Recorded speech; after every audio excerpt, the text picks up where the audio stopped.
Excuse me, Mr. DJ. Hey, check this out. We got a great show coming your way.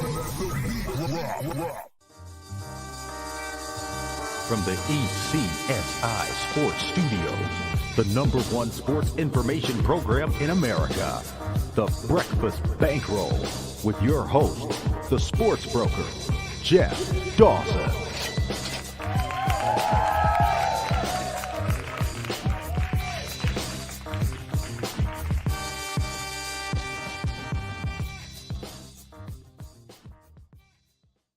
ECSI fans, do you want to revolutionize your sports investing habits? Allow me to tell you about WagerWire. WagerWire is an app that helps you become a superior bettor by allowing you to sync all of your sports books and track all of your bets in one place. See your current action, your betting history, and stats. You can also sign up for sports books and collect bonus offers. Follow them at WagerWire on X, as they're the best account on the platform. Head to the App Store or Play Store now and search WagerWire. Download the app.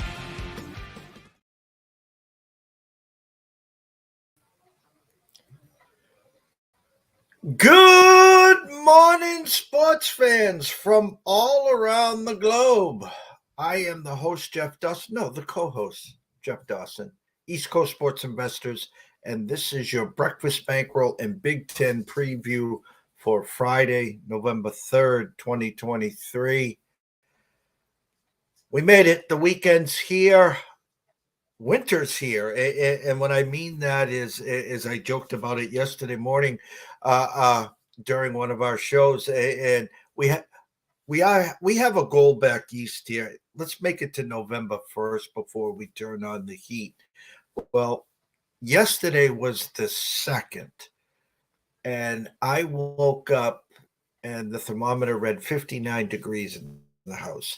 And let's just say there was icicles hanging from what. I could not believe how damn cold it was. And I run to the living room, put the fireplace on, and I'm like, are you bleeping kidding me? So it was a running joke in the household yesterday afternoon, because the wife gets home from work around 1:30, 1:45.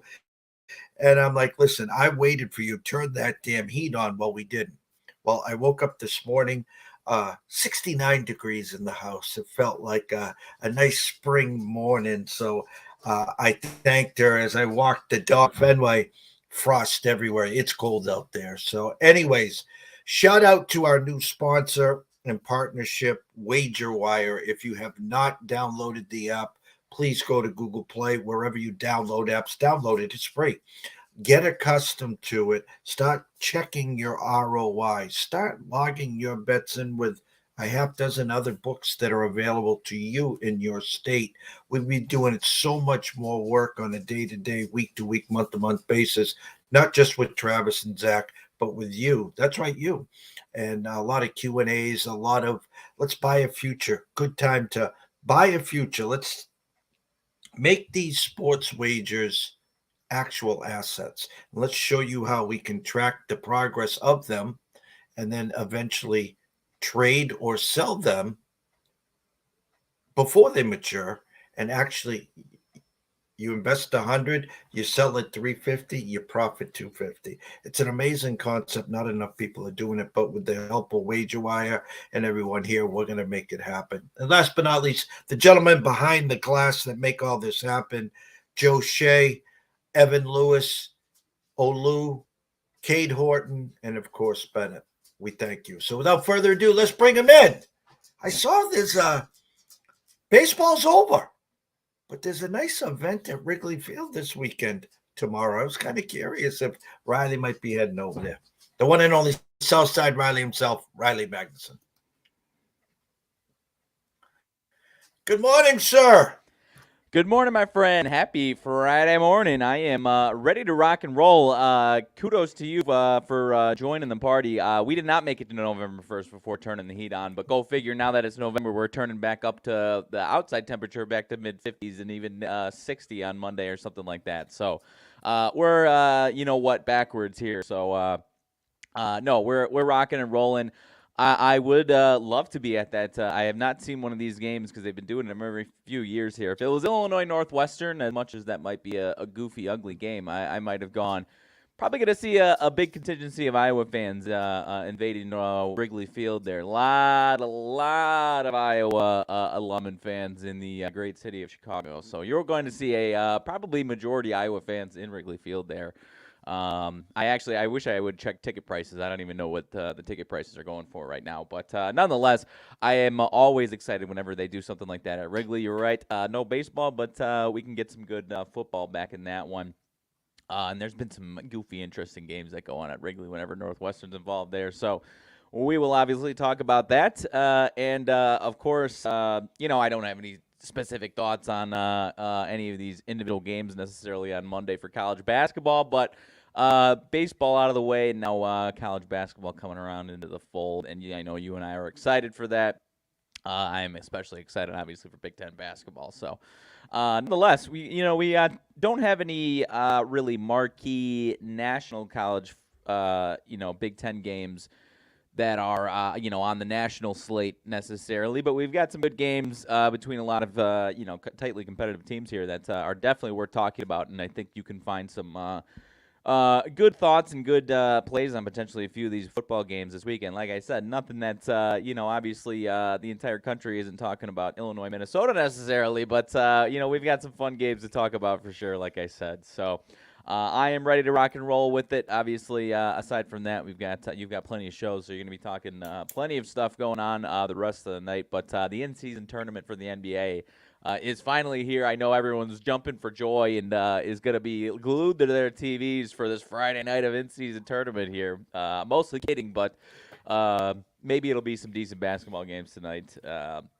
And, you and I have already had a couple of different both of us had a couple of rants 2 different days, I think, this week on the NBA, their problem, so we don't need to do too much more of that. But it should be a fun night, but now when you're trying to incentivize these games and you're putting incentive on these games, that's great. But now you've got Wednesday, Thursday games where stars are sitting out, so it's kind of a catch-22 of yes, there's going to be full rosters going tonight, but what about all the fans that paid good money to see him Tuesday, Wednesday, Thursday, and you didn't have their stars there? So I digress. That is my rant for the NBA there, but nonetheless.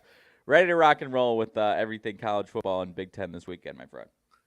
Shout out and a good morning to Mr. Sailor. Glad you're on board here.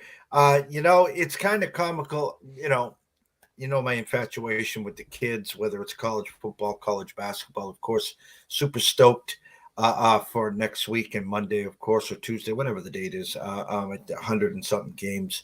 I have to comically say this, Riley, and I think you'd be proud of me. I'm officially 2-0 this year in the NBA. And I had a good friend, Mr. Dr. Lance, reach out to me. We were going back and forth this morning, and I was thinking about sending my resume into TNT. Maybe it's time that, I replace, whether it's Shaq, Charles, or Kenny, since I'm 2-0 and I'm obviously an expert in the sport, tongue in cheek, of course, LOL there. But it was comical because, we 2 nights ago, we had Portland traveling to Detroit. We had them plus the 4.5 and the beer and pizza money on the outright, and they won outright. Yesterday, Utah 1.5 point favorites, and it flipped. It flipped to Orlando. And instead of laying the 1.5 for 2, we played the money line. Perfect NBA. 2.5 minutes left. Orlando up 9, game in hand. And then Utah goes on a 10-0 run and takes a 1-point lead with 19 seconds left. And is my 1-0 and my duck boats and parades were soon to be 1-1, and I wasn't playing the NBA, of course, till Christmas, which I probably won't because there's other games, of course, going on. We get a bucket, then a steal to end the game. They win by 2. They get fouled, make 1. Of course, they don't make 2, and it lands on 2. So my comic relief there, and my screaming and hollering. We have had 3 nights this week that we should have went 3-0, 2-0, and last night 3-0. New Jersey Devils, team total over 3.5. Get there, they get to 5. We had the Orlando Magic money line, we win there, and then we got the LA Kings team total over 3.5. They got 3 goals at the 8-minute mark of the second period. 3-1 lead, then 3-2 lead, then grab ass, more grab ass. And again, I have stated this to everyone that wants to listen. I couldn't score an empty net goal if it was 5-0. I swear to God, we'd hit the post. And again, we can't get the empty net. Stuck on stupid. 2-1, grateful. We're up a couple units for the week, grateful. But we are within 2 whiskers on this, 8-0 run and really having a week. But that's what it's all about, Riley. It is, and the second where you flip it and you try to say, "Well, I'm not getting these empty netters. Let's go against the grain and go under." You're going to be giving up 3 empty netters, and it's going to be a 6-2 game before you know it. So no, it's a good lesson in patience. As you obviously, I'm not telling you anything new there. So no, kudos for that. And yeah, the NBA, I haven't played too much. I am not hating myself because I never enjoy doing the early season NBA, as you don't either, but pretty damn good on my leans. So it is a little frustrating that I've left a dozen plays on the desk, and I'm definitely 60+% on my leans. So that is a little frustrating, but again, not too upset with myself because the NBA in the early season is obviously all over the place. And Thursday night we had some really good thoughts on top, beyond that Portland game as well. A couple that didn't go that ended up going that way, but including the Memphis game, for goodness sakes. I popped it up to check it up, and it was 80-40 something at one point. And I said, "Sheesh, I guess that's not the night tonight." But they're in action tonight as favorites as an 0-5 team, so that's something to look for as well in the in-season tournament. But nonetheless. I'm trying to think if there was anything else other than that. I am just about ready to rock and roll on some Big Ten football, my friend. Yeah, last question. I'll even talk the NBA. A buddy of mine sent me, oh my God, he had the Phoenix, I think it was the Phoenix money line the other night when what did the Spurs, was it the Spurs? Phoenix blew like a 5-point lead in the last 14 seconds, and the Spurs won. And then last night, it was a box to wire. I didn't even have the final. I'm assuming the Spurs held on and beat Phoenix last night. Yep. Yeah. Sorry, that's what I was trying to say. They played each other So twice my in question a couple days span. So my question to you, early season thoughts on Wembanyama? No, I mean it's you've seen the intangibles and everything that you should be hyped on. I mean, the only thing is that he's kind of there's still. I'm curious to see what the entire season looks like. I mean, are we going to get a situation where they're 40? I shouldn't say 40 games under 500. You know what I'm saying? If they're way out of this thing and they're not winning games, but he's still putting up great numbers, are they going to keep this minutes limit on him? Are they going to shut him down at a certain point? Because obviously, they want him for the long haul, and they don't. Obviously, this isn't quite a championship contender by any stretch right now. I think they're 3-2, beat the Suns twice. That's definitely a good feather in your cap early in the season, but looking fantastic. I am not going to shake a stick at that at all. I love what I'm seeing. It's just 34 minutes last night. I'm going to double check. I want to say that's probably the most they've let him go. Yeah, easily 34 minutes. That was the only second time he's gone over 30 minutes, so probably still going to be. I mean, maybe not, and maybe this is just a build-up. Didn't want to gas him out in the first few games of the season. Maybe builds up a little bit. Probably going to get that minutes limit on him a little bit, so I'm sure they'll come down to earth a little bit. But when he is out there, they look like obviously a completely different team. So loving what I'm seeing, but would not be shocked if they keep this minutes limit on him, and it's not. And it's kind of rare that he goes over 30 minutes, and wouldn't be surprised if they hit a point where they decide to. I hope they don't shut him down, but obviously, when you want him to be around for 15 years, and you've got a team that around him isn't very good, it would not surprise me at all if they just flat out shut him down at a certain point. You know what I mean? Yes, and lastly, the Celtics. One of their faults is when they were double-digit favorites at home. And 11.5, 12-point favorites the other night at versus the Pacers, and they put up 155 points. And it's really, for me, drawing comparisons to that 2018 when they brought in Garnett and they brought in Ray Allen to help Paul Pierce, and you could just feel the intensity. You could feel this team was something special, and they were going to go on a nice run. Well, the Celtics have been knocking on the door the last couple of years, and hats off to Brad Stevens and Wick to say, you know what, this team can't get over that hump, and of course they bring in the unicorn, but the real, I think, power move, other than getting rid of Smart, which they really needed to do a couple of years ago, Grant Williams, who wasn't happy, of course, and Brogdon, who wasn't happy, is Drew Holiday, and he just adds another dimension to this team. So you got three solid offensive players with Jaylen Brown, with Tatum, with the unicorn himself, with Derek White, who is now taking the next step forward, enabling them to bring Al Horford off the bench. But Drew Holiday is that glue that's going to take this team, I think, to the next level. I agree, and you and I, even before he came to the Celtics, had so many nice things to say about Drew Holiday, and truly one of the most underrated players in the league as far as importance to any team. I mean, obviously not a guy, and he doesn't get the respect because he doesn't fill up the stat sheet necessarily. He does his part for sure as far as stats are concerned, but like glue is exactly what it is, and it can't be understated. And it's not a situation where on depending on this on the matchup, he's just not gonna be as effective. He is night in and night out, as consistent as they come. So cannot say enough nice things about him, and jealous that the Celtics get that for this team, and bringing in Porzingis would have been an aggressive move and a positive move offensively, but it's still a situation where he can be inconsistent, and that could, as good as it might be in the regular season, come the playoffs, that could have come crashing down on the Celtics there. But when you piece it together and add Holiday in there on top of it, it's such a good lineup there, and wouldn't surprise me if they, if depending on what the bench looks like going forward here the next couple of months, wouldn't surprise me if they find a nice bench piece to add to this as well, to really add to the role-playing situation there. So love what I'm seeing there, and don't think they're going away anytime soon. No. All right, my brother. The board is yours. All righty. Let's see here. Three games here in the early window for the Big Ten slate, my friend. Let's start in Indiana. Wisconsin and Indiana. Wisconsin 9.5 on the spread here on the road, 45.5 on the game total.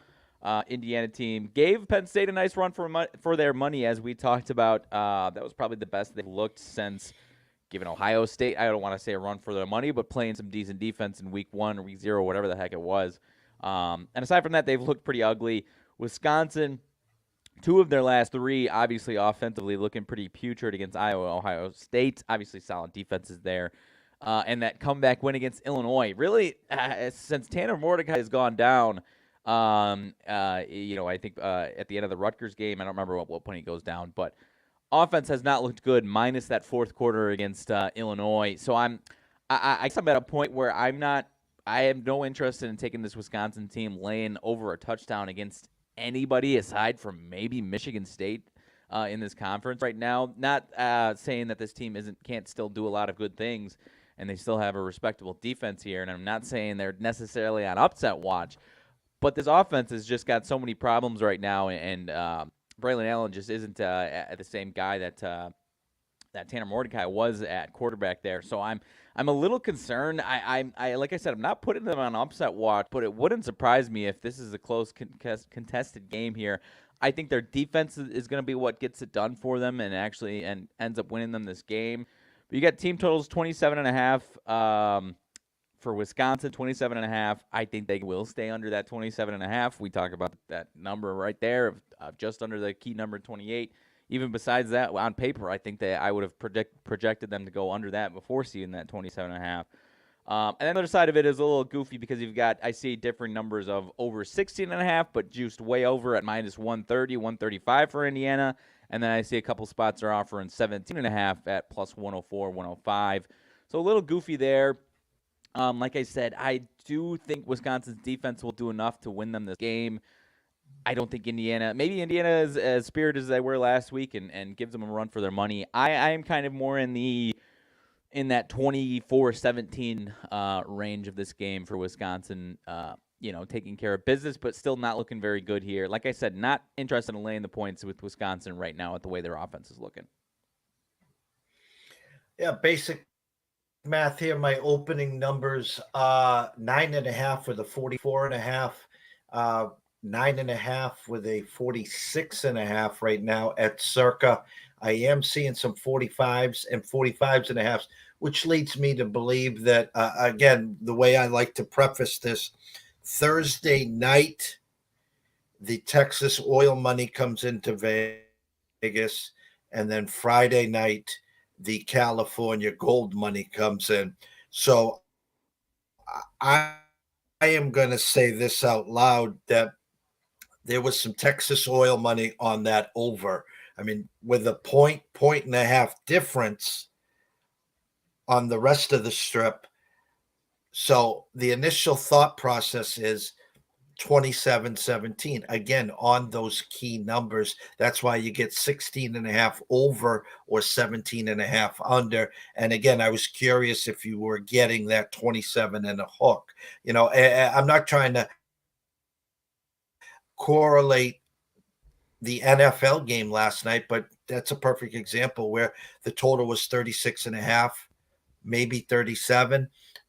They were Pittsburgh 3-point favorites, maybe 3.5. And it just, it's just numbers. That's all it is. And it lands, what was the final score there? That Pittsburgh won by 4. What was the final? 20-16. Yeah. So there's your 36 and there's your 4. So when people finally start to realize, guys, it's not about the logo on the front. It's not about the names on the back. It's strictly a numbers game. That's all this game is here. And so I'm looking at it. Vegas is telling you very simply, this is your 27-17, stays under to 44, and it lands on 10. Yep. No, I can't put it much better. I have to correct myself. I said Braylon Allen. It's Braden Locke, quarterback. Braylon Allen is their running back. Mix that one up. Braden Locke, quarterback. But no, I can't say too much else about it. This one probably isn't going to find its way in my living room. Maybe if I've got the 4-box going and another TV with a couple others, maybe it finds a box. But I have not been enjoying watching this Wisconsin team lately. So. They're really going to have to turn the corner offensively to break anything that we just talked about there, in my opinion there. So moving on from that one, Nebraska and Michigan State. We've talked about this Nebraska team and some of these numbers here. -3 on the road, a 5-3 Nebraska team who defensively has looked really good the last 3 weeks, up against a Michigan State dumpster fire, 2-6. 12-27 loss last week against Minnesota, 0-49 the week before that. And a 3-point difference here again. The one nice thing that I will say, if we're having some optimism for Nebraska, the 2 of the last 3 games that they've played, we have had a sort of a similar situation against Illinois, where they're 3-point favorites at a struggling Illinois team, and it seemed fishy. They took care of business. Very close, similar situation against Purdue, took care of business. Is it possible that we might have finally something catching up to us here, and despite a disgusting Michigan State dumpster fire, we might actually get them to wake up a little bit here at home and give Nebraska potentially a loss here on their resume. 34.5 on the game total. My true number 3.5. -105, which means the next move is 3 with a 35. Right now it's circa 3 with a 34.5. And you said it here. Here's Matt Rule, Nebraska 5-3. And I hate to say it this way, but this is the biggest game of his career so far at Nebraska, because this puts them in a game that they're supposed to win against a Michigan State team that me, you, and Mr. Saylor probably could beat. And this gets them to 6-3. And if my math's correct, pretty damn close to bowl eligible. He's moving in the right direction. But we've seen this not for a couple years, for decades now with Nebraska. When you get an opportunity to make a statement and say we're back, they have faltered. Something smells real bad here. I mean, I'd respect Nebraska -6, even 5.5, 3.5, 3. Something smells to holy heaven. With the 34, I am putting Michigan and Nebraska on upset alert. Would not be shocked if the final score here is in Michigan State. How's that sound? Say that again. You cut out a little bit. What was the final score prediction? 17-13 Michigan State. I am. You and I are very much in the line. The only thing we didn't mention is that not only is this a massive game losing to Michigan State would be a black mark on his first season here. They've got a chance if they win out. They're in the Big Ten West Championship most likely. Assuming Minnesota doesn't beat Ohio State and win out also. They're in a 4-way tie with Minnesota, Iowa, Wisconsin. They've got Iowa and Wisconsin on their schedule, so if they win out, they're, again, assuming Minnesota isn't going to beat Ohio State, because Minnesota is the one who technically is in the driver's seat with the tiebreakers all over these other teams and having Wisconsin on their schedule, but they play Ohio State. So Nebraska is back in the conversation to win the Big Ten West on top of everything that we said. They've got it in front of them that they have 4 winnable games, objectively 4 winnable games. And what better way to thwart that path than to get a loss at Michigan State to start off that path there. So I am very much with you. I am putting them on an upset watch with you. It is going to be an ugly one. It is not going to be fun to watch. I might have eyes on this one more so than the Wisconsin one just because it might be ugly and a total disaster for Nebraska there. So you and I are on the same page with this one, my friend.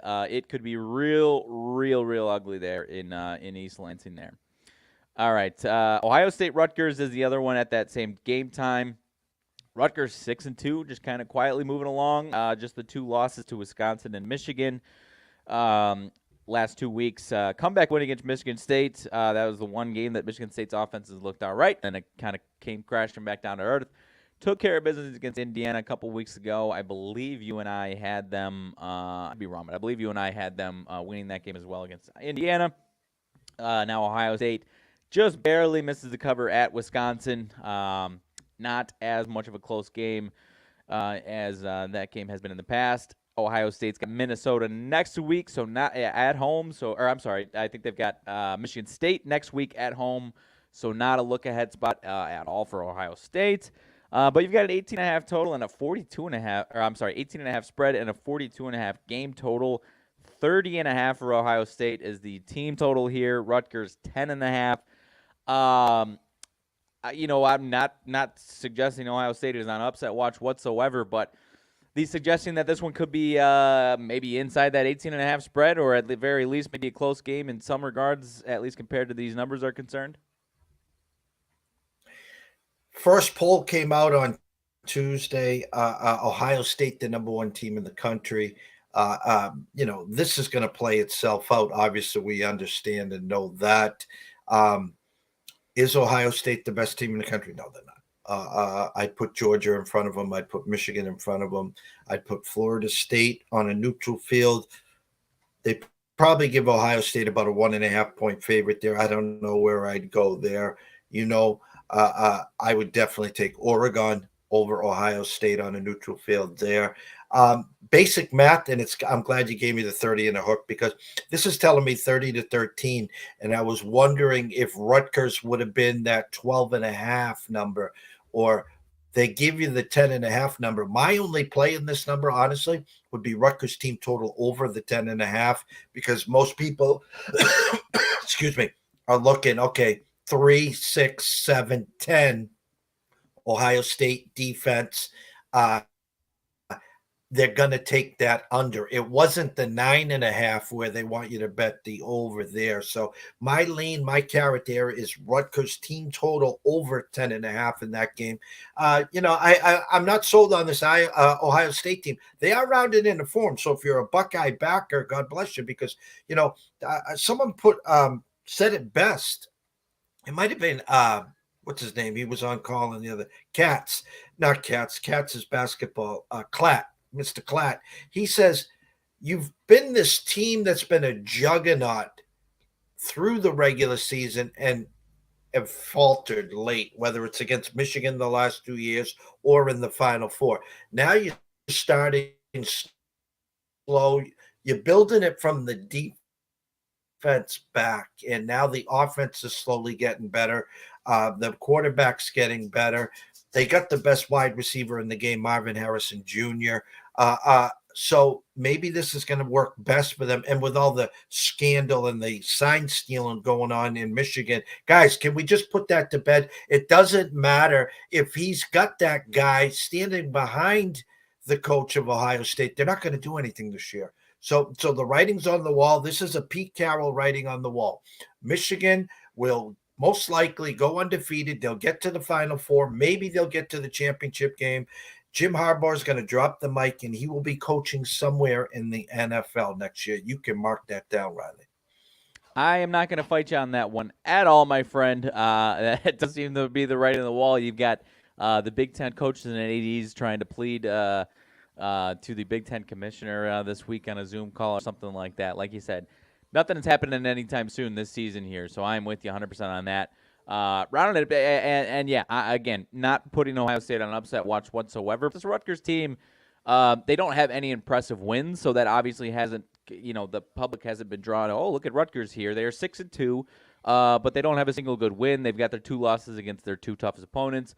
But as we've talked about, the score is not indicative of how close they were with Wisconsin and hanging with them in that game against Wisconsin there. So, no, I think Rutgers could put up a really good fight here against this Ohio State team. And if Ohio State's overlooking them and brushing them off altogether, cannot put them on an upset watch because Ohio State's got enough talent that they should get by them anyways. But we could be looking at a 7-10 point game, let alone what we said. But I do agree with you, the 30-13 type prediction. And I love Rutgers over. I mean, I think Rutgers can stay within this 18.5, but if they're doing that, they're most likely going over that 10.5, and they're getting to 13-14 there. So very much prefer the team total for Rutgers. Would be surprised to see it as a 27-10 game. And yes, they cover, but don't get over the team total. Would be very surprised to see that there. So that does it for the early games. Moving on to Illinois, Minnesota at the afternoon window. Minnesota -1.5, 42.5 on the game total, 42.5, 43s. This Illinois team got a little bit of a bye week last week. Haven't seen them since they blew that game against Wisconsin. Was very low on them coming into that Maryland game. You were spot on with them having a good fight against Maryland. They won that game, looked a lot better. Offensively, looked a lot better against Wisconsin for the first 3 quarters and defensively, and then the wheels fell off, obviously. And Minnesota, we've seen them these last 2 weeks have the fair catch heard around the world, get them the 12-10 win at Iowa, and then they take care of business. Another one where the score kind of isn't as indicative as close as the game was. It was a lot closer game against Michigan State than the score suggests it was, 27-12. It was a pretty close game for a good amount of that game there. And now you have an Illinois team with Brett Bielema who has handled this Minnesota team really, really well last 2 seasons as underdogs.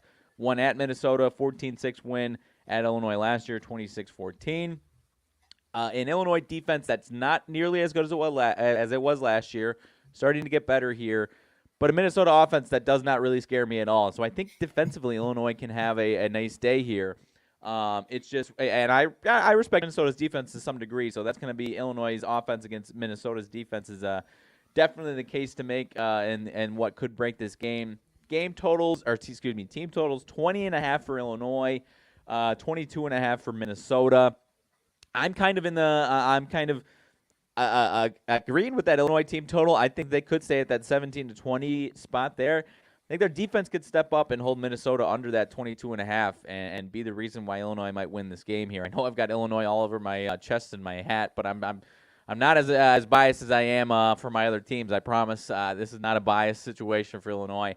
I think Illinois has got a good chance to go to Minnesota tomorrow and actually pull off a win. Maybe, like I said, I could see them staying under that 20.5, but I think their defense could step up and give Minnesota a lot of problems here. Or make Minnesota's offense just look bad here. So I'm kind of leaning towards Illinois going into Minnesota and getting the win tomorrow, my friend. Well, I think you and a lot of other people are thinking the same thing. My true numbers are 43 and a 3.5. At Circa right now, 2 and 43.5. I see some 1s and 1/2s, and I see a 42.5 over at FanDuel in Pennsylvania. Initially, this has got 23-20 written all over it, and so your team totals are spot on. Uh, this is one of those slobber knockers again in the Big Ten. I would probably say, honestly, this has got 21-20 written all over it.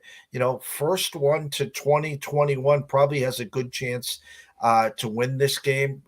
21-17, 23-20, 23-17, somewhere in that. I would, if I had to play this game, which I won't, but if I had to play this game, I would lean to your Illini.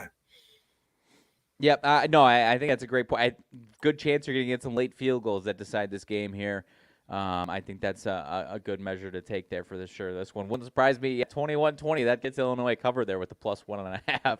Either way you shake it there. So I like it. I think, like I said, I am leaning towards Illinois getting the win, but no, it is another one where the numbers are probably pretty spot on with this one as well. So moving on from that one, again, not a game a lot of people are probably too excited to watch other than myself, but we'll move on. Two more at that same window. Let's get this late one out of the way here because it's not as fun to talk about, and it should be a steamrolling probably, I would assume. Purdue and Michigan is the late game. We'll get that one out of the way, then walk back a little bit here. 32.5 on the Michigan side spread, 52.5 on the game total there. You've got a Purdue team coming in 3 straight losses. I think only win in the Big Ten is against that Illinois team at home in late September. And obviously Michigan is rolling through everybody here. So team totals, Michigan for 42.5, I believe, here is what I see. And a Purdue team total, I see 9.5 juice over minus 120. Any thought that, I remember, are we going to say the exact same thing that we've been seeing all season long, 30-40 to 7-10, or do you think there's any chance that we see anything different here? I guess that's kind of why I brought it up, so we can get this one out of the way and move on. Well, I'm looking at my notes. I don't see Drew Brees starting at quarterback for Purdue this week. I don't see anything that would, it's a big number. My true number was 49 with a 32. Right now it's circa 32.5 with a 53. They gave you the 9.5 juiced over, which tells me that you're looking at a Purdue team that's going to score 9, 7, 6, 3, or 0. Michigan is just, since Harbaugh's been back, they didn't cover like Georgia the first 4 games. Harbaugh comes back and they're a covering machine. So if I had to play anything in this game, which I probably won't, I would take the Purdue team total under 9.5 and just turn the page. Yep, I'm with you. And honestly, all of the Michigan sign stealing things, we've only seen it once. They had a bye last week, beat the pants off of Michigan State. It's kind of a team with Jim Harbaugh. Whenever this type of stuff comes out, it's going to fuel them almost even more. And so I expect that to be another reason why you see an absolute shellacking here. It's not, I don't see it as a distraction right now, at least. Obviously, it is a distraction from the media sense, but it seems to be, and we'll see again tomorrow, but it seems to be so far, it's just a driving force so far for this Michigan team is, you think we're stealing signs? Well, let's, everyone knows about this whole situation. Let's go out and beat them 50-2 again. So maybe not 2. That's a bad projection. I don't know why I said 2 there, but you know what I'm trying to say here. 50-1, 50-0, same difference. All right, that is it for that one. 2 interesting games. You mentioned it. One of them, Iowa Northwestern at Wrigley Field, technically neutral site. But like I said, there is a massive contingency of Iowa fans and alum in the city of Chicago. Very, very pretty certain that you're going to see a majority Iowa fan base here in Chicago, actually. I see now 4.5, 5, handful of different numbers there on the spread, 30.5, 31.5 on the total. I don't think this is not your like I said last week, where you got going into Evanston at 11 a.m. and you've got 100 people in the stands and the opposing team walks in thinking they're going to roll over Northwestern, you should get a motivated Iowa team going into Wrigley Field and to show out for what should be a good fan base for them. Offensively, obviously, they are still Iowa here, 10 points at home against Minnesota, 15 points at Wisconsin. Obviously, with the quarterback situation getting, going to their backup quarterback, it's reverted back to what we saw last year. This defense is still very, very, very good, though, and now you've got a Northwestern team coming in who looked, obviously, they surprised a lot of people and win 33-27 last week at home against Maryland. I do not think this offense is going to look that good tomorrow for Northwestern. You've got team totals 12.5 juiced way over for Northwestern, minus 125, and an Iowa team total 17.5 at minus 102.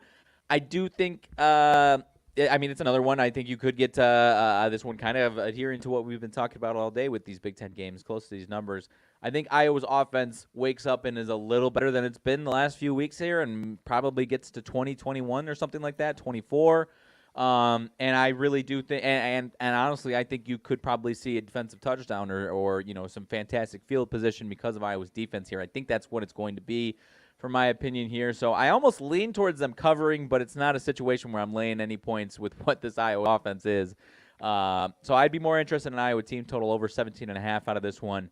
And I think they're going to take care of business in Wrigley Field here. The total at 30.5, 31.5 is very similar to what we saw them at home against Minnesota, and it finishes at 22. So it wouldn't surprise me if that game total goes over, but definitely not one I'm interested in touching necessarily there, because it could be a 10-7 game the next thing you know on the final there. So I will lean toward Iowa taking care of business. Their defense looking really, really good and going over that 17.5, getting to 20-21.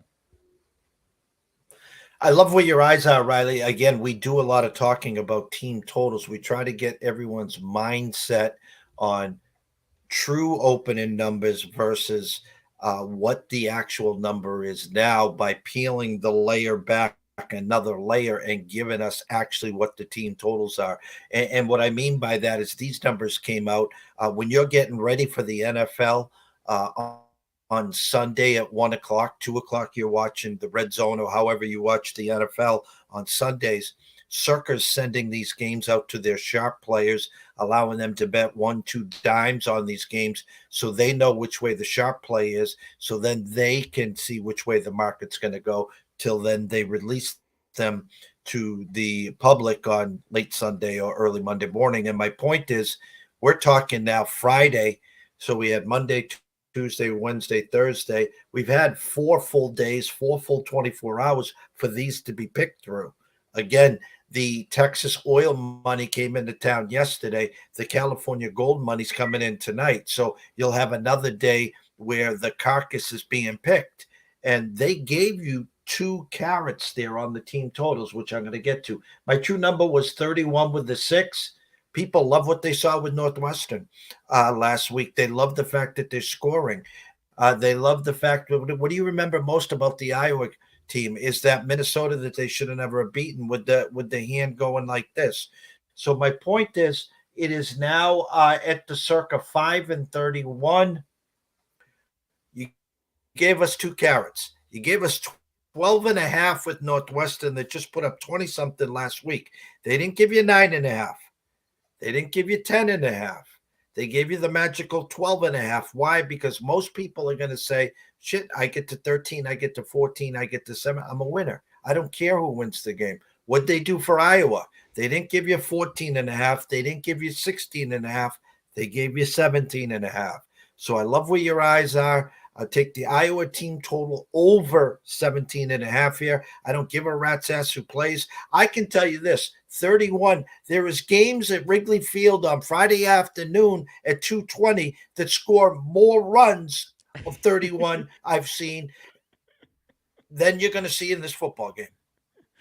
I know. That's the hilarious thing. That is the absolute hilarious thing about this game is it could actually be a lower scoring game than what you see typically at Wrigley Field there. So, no, it's a real shame, though, because this Iowa defense has legitimately been one of the best 10 to 15 defenses in the country the last few years. And you have to give credit to Kirk Ferentz and staff for that on the defensive side.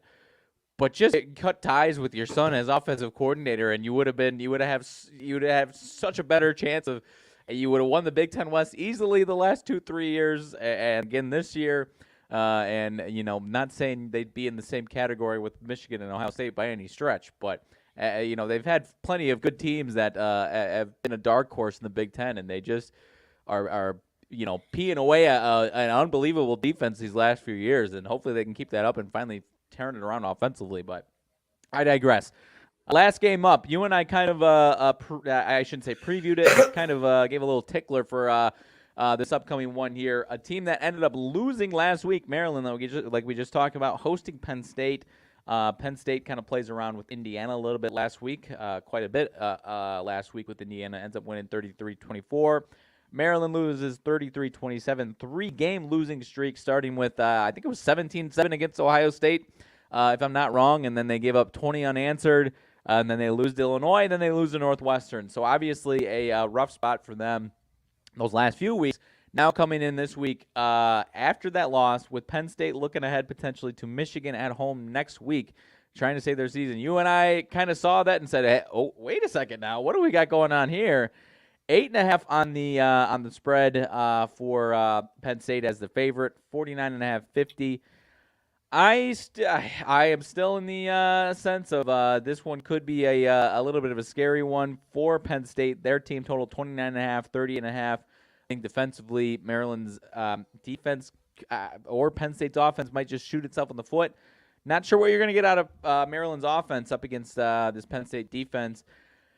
But it's still a game where I'm still, a little nervous about the Penn State team and their offense here. Maybe their defense is what gives them the win ultimately in this game, but this one could be a close one here, and I've got some interest in Maryland now that we're staring in the face here the day before this one actually happens tomorrow. I've been spot on with the Terps or the Twerps the last few big games, and here's the one downside. I think you're going to end up with Maryland being one of those public trendy dogs. I can just look at the numbers right now. My true numbers was a 10.5 with a 50, down to 9 and 50 at Circa, 8.5 right now on DraftKings, Bet Online, FanDuel, PA, South Point at 9.5. The initial thought process, very simply, was 30-20. That's where the thought process is. Obviously, the world is hoping Penn State wins this game because you want them ready for Michigan of next week. So you said 29.5, 30, 30.5 for the Ohio State team total. So here's the key to me. Did they give you Maryland 18.5, 19? Or did they get cute and they give you the flat 20? I see a couple spots have it 19.5 juiced over, minus 120 or even minus 130. And then I see the one that's, minus 107 at 20.5 there.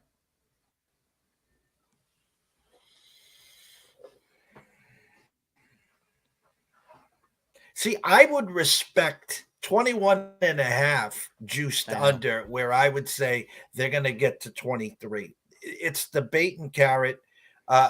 This is 30-20 all day. Again, I wish the number was going the other way. I had this one circled for a while. I think you're going to get a hell of a Maryland effort here. You know what?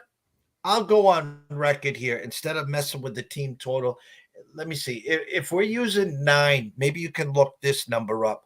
Did they give you 4.5, 5, or 5.5? Are they giving you any bait on the first half number on Maryland and Penn State?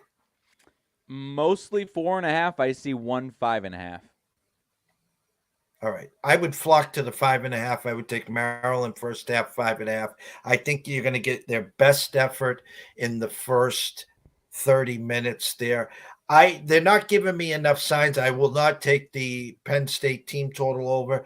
I was looking to take a Maryland team total over, but I'm not taking the trap. There's other spots to go on today. I know it's not as if they had given us a 21.5 with a flat 7 or something like that. I'd be coming to the show with 2 units on the 7 and and the 21.5 and a half-unit sprinkle on the damn money line, for God's sake, man. But yeah, no, I think, man, I think if Penn State had beat up Indiana badly last week, I think we'd get them kind of coming into this one thinking they're back to their old ways. I mean, maybe it's a situation where they kind of felt scared last week, so they kind of realized they need to step it up and don't want to let Maryland be that team, because Maryland's obviously better than Indiana, because if they play that way like they did last week, they are going to get caught. But I think that almost was the wake-up call, is kind of playing around with Indiana a little bit too much last week. I would have definitely loved it if they had beaten the pants off of Indiana, now coming in with that look ahead next week. But it should still be an interesting one. This Maryland team, like we said, was 5-0 with a tie game against Ohio State before collapsing, obviously. So maybe they wake up. But I'm with you. It's not as enticing as we had been hoping for. It definitely is not. But I will say, I'll go 28. Penn State 20. No, I'll go Penn State 27. Maryland 20. I'll give them the cover. 27-20. I'll give them the cover. I would love to say that, because, again, I had this one circled. I would love to say take Maryland, take their team total over, and sprinkle some beer and pizza money. I think Kelly Stewart has Maryland as one of the upsets in her 3-dog parlay. But I'll tell you what my gut tells me, 27-17. That's what my gut tells me right now. Penn State wins, very methodical, on to Michigan. I'm rooting for the Terps this week. I really am. I would like to see them knock off Penn State, but I don't think it's going to happen. The numbers are telling me, again, this is going to be probably one of the biggest public trendy dogs of the week. I know, and that is one reason to relax on it, because I do like the first half consideration. I really do. And then, I mean, we've seen Tagovailoa kind of get a little too antsy and a little too eager in the second half, and that's what leads to some turnovers and whatnot. So I am, I don't have any action on it. I probably won't, unfortunately. I was really hoping we were going to be all in on this Maryland side of it, but no, I'm with you on that one. But that about does it, my friend. That is all, I think all 14 teams, 3, 4, 5, 6, 7. Yep, all 14 teams in action this week. First time in a few weeks that we've had all teams going on.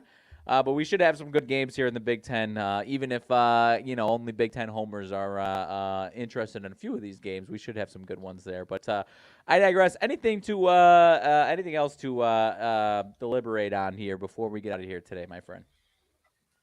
To all my UConn fans out there, they're collecting a big paycheck this week. They traveled to Tennessee. I was live at the BC UConn game. They fought their hearts out. They played real well. Real tough for them to jump in a plane and travel down to Tennessee. I have a 35-point favorite for the Vols and a 53.5 under over. It's now 34.5 with a 55.5. I would take a peek at the Tennessee team total over. I think they'll be able to score at will there on that one. There are some big games here this week, obviously. The one that really smells to holy heaven, USC and Washington. Washington has played with their food the last 2 weeks after the Oregon win. USC 2 losses at Notre Dame, who put up a 50-burger last week. And then, of course, they come back home and they lose to Utah. The under-over was 71. It's now 76.5. This one smells to holy heaven. I think USC, who won 50-49 last week, will be able to score at will. The Washington defense has really struggled, but I also expect Washington to score at will. So if you want parted action in the game, even though it's 76.5, still could take the over there. But I think if I had to lean to one of the two team totals, something to me leans USC team total, 76.5 with a 3. I don't know if you can look it up. Are they giving you the 36.5?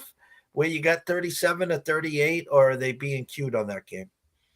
That sounds correct. I'm trying to see here. 37.5 for USC, 40.5 for Washington.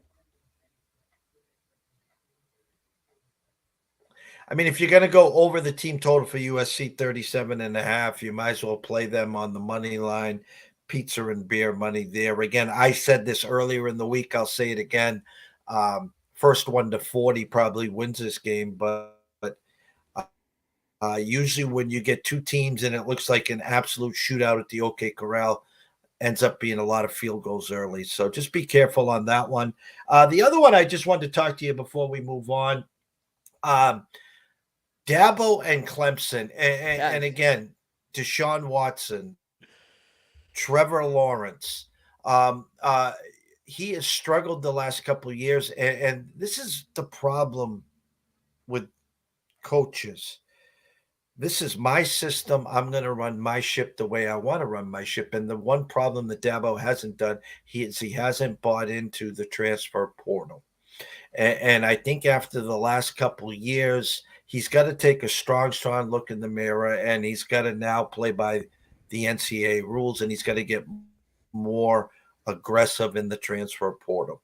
Now you got a Notre Dame team coming in who just put up 50. Hartman, again, is a great quarterback. He's going to be drafted first, second round in the NFL draft next year. Laying 3.5 in Death Valley. Hard pill to swallow that Dabo. What is Clemson right now? What's their record? 4-4. 4-4. Hard time to pill to swallow that they're going to be 4-5 and under 500. The last time we took Clemson was against Florida State. We had them on the spread as underdogs. We had them on the money line. They were up 7, driving to close out the game. Strip sack. Fumble return touchdown by FSU, and then in the closing minute, lined up for a 29-yarder to take the 3-point lead and basically win the game. Missed the field goal and lose in overtime. So, I call me crazy here, Riley. Give me the team total. Just I find it hard to believe, especially after putting up 50 that Notre Dame did. I can't fathom the fact that Clemson could actually be 4-5 after Saturday. The team totals are 20.5 for Clemson, so it doesn't give you a ton of confidence there. 23.5 for Notre Dame. But the only thing you didn't mention is you got Jeff, I just looked over one of the public books here. 84% of bets and money on this Notre Dame spread and money line here during the week where you got the Dabo radio show circus going on where he's I don't know if he was cussing out but he was backlash at a caller who was questioning his job, and it's a national narrative, and now everyone's laughing at Dabo, and they're 3.5 point dogs at home here. I've had a lot of respect for this Notre Dame team. Everything you said is correct. Their defense in Clemson still is good. But again, I also had Clemson against that in that Florida State game. And these last 2 losses have been on the road in tough environments. So you bring them back home. I am not calling you crazy. This was the one I was hoping you were going to bring up because as much as I've had a lot of action on Notre Dame, I am interested in – I think this Clemson defense could give Notre Dame a run for their money. And it's a really important game for Dabo to get a lot of that respect back as far as a head coach. And if his if his team wants to play for him, then they're going to be a motivated and spirited performance there. So I'm not calling you crazy. The team total, if it was 21.5, obviously would feel better there. But I do have some interest in Clemson taking care of business here at home. What did they give you for a first half number? Did they give you the 1.5, 2, or I would say it'd be closer to a pick 'em in the first half? 1.5 Notre Dame. Again, I'd look at Clemson first half there, plus the 1.5, a little money line there. Again, the key to success, I thought Notre Dame would struggle when he went to NC State, and that's before NC State got things rolling. Hartman turned on the Jets in the second half there. If you don't put pressure on him, he's going to pick you apart. So Clemson's going to have to pin the ears back early. I give a slight edge to Clemson's defense over Notre Dame, but Notre Dame's defense has been playing great. They can run the ball. Obviously, they got the edge at quarterback, but this is more about ego. This is more about heart. This is more. Listen, if Notre Dame comes in and spanks Clemson, the team's given up on them. What are you going to go to your AD at 4-5 and say, sorry, AD, they just gave up on me, but wait till next year. And the tarnish has left the Dabo wagon. It's not Death Valley anymore. It's more like Happy Valley for the road team. I mean, it's time to look in the mirror, Dabo. Right. And it's a situation where I think Notre Dame's really good. And if it wasn't a lot of these factors in it, I don't know that I'd be feeling the same way. So it's probably going to keep me away from it altogether. But no, you said it perfectly. If they get spanked, then he's lost the locker room essentially. And it's not a thing that you can take seriously. And if he doesn't turn that philosophy around and change things around, then he should be looked at as on the hot seat here. And in a tough situation where he's got 2 championships, I believe, in the last decade. So obviously he's earned himself, a very, very long leash. But now with this is slowly trending downwards. If he wins this game and then they, take care of business the rest of the way, then obviously he's going to be just fine and earn his respect back there going forward. But I think as long as he's there, I think we're going to keep and he doesn't change anything. We're going to keep seeing the same situation where they're still a pretty damn good team in a lot of situations, but also flawed in a lot of ways. And, above 500 team, but that's worthy of an upset here and there, but not to be respected in the national scope of things like they were 5 years ago. Yeah, and you go back on the Notre Dame team, they were one stop away from beating Ohio State, who's now number 1 in the country. They absolutely boat race USC. I'm drawing a blank, though. Help me out here. I can't believe this. Who was Notre Dame's other loss? I believe it was Louisville. I think they laid an egg against Louisville. Yes. They got spanked at Louisville there. So they had that tough schedule. Ohio State, Duke, USC. They played a great schedule. Now you come on, if they do beat Clemson again, a lot of the experts saying a win here guarantees them obviously a New Year's Day big bowl game, which again, the NCAA is hoping for there. So a lot of great stuff as always. So as I always like to close here on the week with you, some closing thoughts. Closing thoughts? No, I think it's a good time. I'm sure you'll be saying it today. We didn't talk too much about today's action. You've got plenty of shows going on. But it is Friday, and we've got some NBA games that'll probably be taking more of a center stage. So I think it is a good time to start thinking about our NBA Friday night strategy. Obviously, the last week or so, the NBA, aside from maybe one day or two here, hasn't really been a main show in town with World Series or Saturday and Sunday football. So tonight, as far as I'm aware, I think we've got, for the most part, pretty much a NBA slate that should be taking center stage here. So take a look at everything a couple times twice. Don't knee-jerk reaction on a lot of these NBA games. Could be some public trendy spots that you might want to go against here. I'm still going to be looking into that stuff throughout the day here. But only a couple college football games that are probably worth watching. But at the end of the day, this is an NBA slate that's going to take the forefront tonight, most likely for most people here. So buyer beware on a few situations. Look at everything a couple times and don't just blindly bet, the public favorites and whatnot. So definitely that's my sermon for Friday night, and I'll let you take the phrase over as far as the you-know-what man here for Friday night. Well, and I'm looking at the NBA, and shame on me, as you said, the play-ins. Just looking at some quick numbers here. What sticks out initially, Portland 1.5-point favorites, now 3.5-point underdogs. 3 right now. It's circa going to be the 3.5 in a minute. I'm looking at some injury updates here. It looks like Portland coming off that win for us against Detroit. Sharp in, Scoot out, Simmons out, and Wainwright out. So there's been a flip to the Grizz there. Denver coming off a loss, 6.5-point favorites against Dallas. The Heat, 9 points against the Wiz. Here's your public trendy trap of the day. Golden State, true number 3 with the 229, now 5.5 and 6, even a 6.5 at Caesars, New Jersey against OKC. And I can't let you leave here without this. I'll go back to it.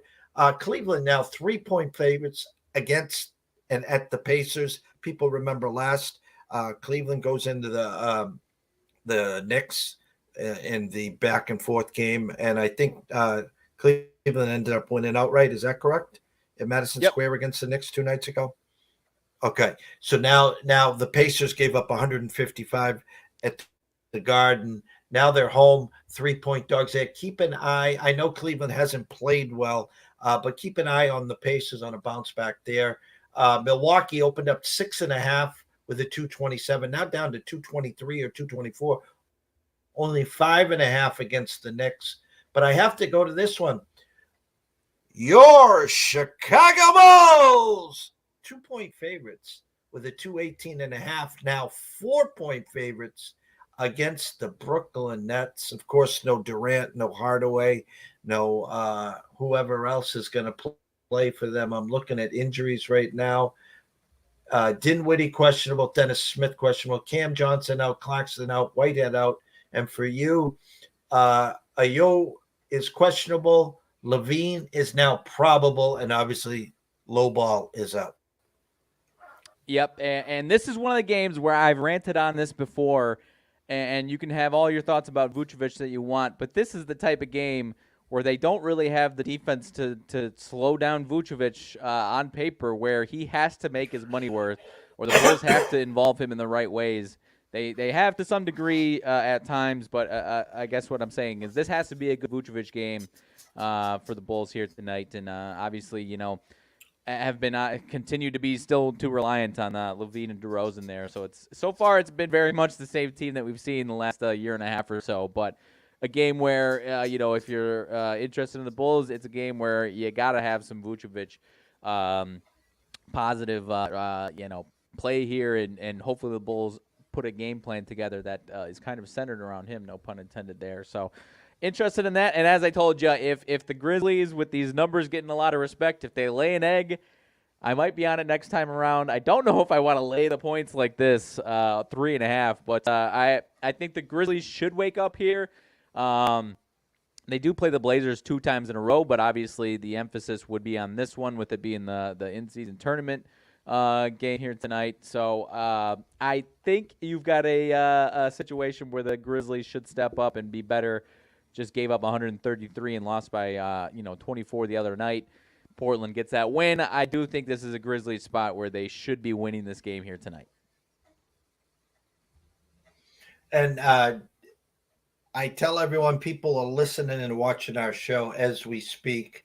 The Bulls now down to 3. So they heard us talking about the Bulls and the Nets. So shout out to Derek. Shout out to Mr. Benson. They are listening. So, yeah, they dropped it to 3 right now across the board. So, kind of comical. Yes, don't be the pizza man. It's payday, guys. 95% of the world gets their paycheck today. And I'll say the story. I haven't said it in a while. You're supposed to go home. You're supposed to pay your bills, whether it's the rent, the mortgage, the cable, the cell phones. And what we usually do is the wife or the girlfriend's cranky. And so we try to be nice and say, hey, I'm going to go get us some pizza. Why don't you relax? We're going to watch Netflix tonight. Well, you end up at your local watering hole or sports book or casino. And next thing you know, you're involved in the 7 o'clock games and you didn't pay the bills. And now it's the West Coast games. The pizza's still on the oven. It's stone cold. The wife's texting you at 10:30, like, where the hell are you? And you say, I'm on my way, hon. And you got cold pizza and you got a pillow and a blanket on the couch. So take care of business, pay the bills, put a little cash to the side. We like to say fade the public Friday. Try to be contrarian, try to think outside the box. And the weekend's here. You made it. You made it to Friday. So it's the first full, actually not the first full week. It's still couple days into November. Riley, we have a holiday Monday. Veterans Day is this Monday. Am I correct or incorrect? I think you're a week early, my friend. I believe it's week early. 11th. 11th is typically when it is, so I think a lot of people get the 13th off for it. Okay. So again, every day's the same since January 1st, 2015. It's Groundhog Day here for me. So everyone asked me, what'd you do today? I did the same thing yesterday. Well, what'd you do yesterday? The same thing the day before that. So it just doesn't matter. They all run together. So great show as always. I want to thank Mr. Saylor for all his questions. Busy day at the ECSI studios.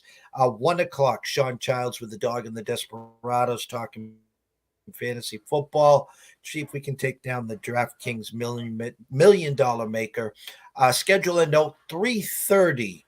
The Three Men in a Box with myself, Matt Grissom, and Quentin Mills talking some NCAA football. And as we always do at 5 o'clock on Fridays, the closing bell with Ron Marmolevsky from Ron A Sports talking data analysis, NCAA and NFL. So busy day ahead.